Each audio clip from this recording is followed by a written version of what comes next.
Okay mga idol, sa muli maraming salamat sa inyong suporta. Hindi ko talaga ako magsawa sa pagpapasalamat sa inyo mga idol. At yan, yung nakikita nyo pong mga picture na yan, yan po yung mga signature works po natin. Yan, gaya po ng Stalker 35 na yan. Ang tawag po sa phones na yan ay Planet Cosmos.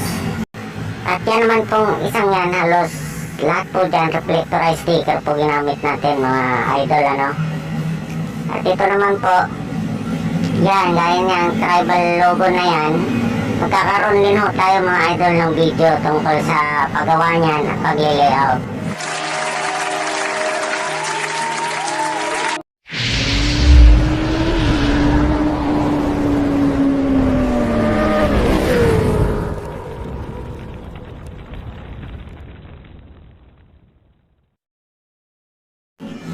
Okay mga idol, simulan na natin ang isang method sa pagdidikit ng sticker, ano. Yung gamit po ang shampoo at saka tubig na pinaghalo po. At yan po ang ating layout. At syempre, at ito po yung shampoo na haluan po yan natin ng tubig. Ayan po. At ito po yung ating pagdidikitan. Yan po isang uri ng fiberglass mga idol. Nilagyan ko na rin po siya ng borderline. Okay. Okay mga lods, dahil kompleto na po yung ating mga kailangan sa method na ito, sa pagdidikit ng sticker. Okay. Ayan, pag-haluin po natin yung shampoo at saka tubig. Okay, gaya po yung nakikita nyo.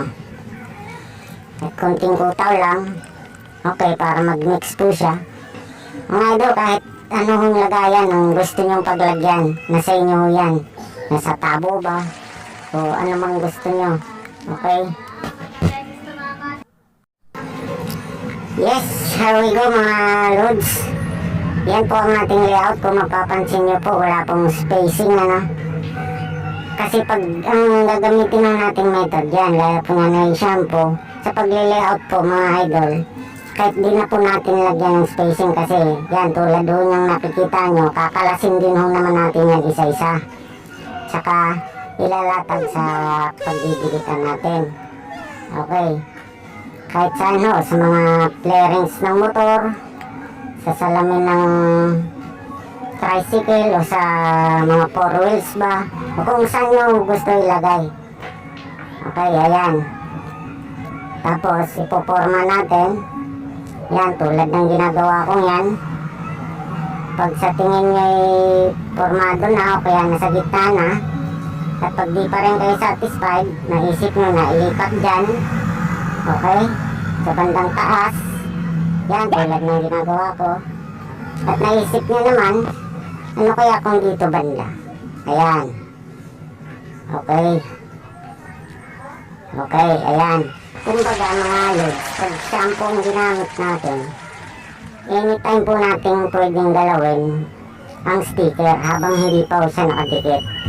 Ayan, pwede rin ho yung ganyang estilo. Kumbaga, habang basa pa ho yung sticker at nadagalaw pa ho siya, sige lang, mag-isip lang kayo na kung saan nyo siya banda idikit o sa anong pwesto na mas okay sa inyo o gusto nyo. Ayan, gaya nyan mga idol, sa gitna lang ho natin ilalagay yan. Kumbaga pinakasample ho natin yan para sa inyo. Tapos yan, lalapatan lang natin ng basahan para mabilis po siyang matuyo. Kung mapapansin nyo, ayan, gumagalaw pa ho siya. Ang ibig sabihin mo yan, hindi pa ho yan tuyo. Kumbaga, kailangan nating patuyuin yan. Okay? 6.5 hours later.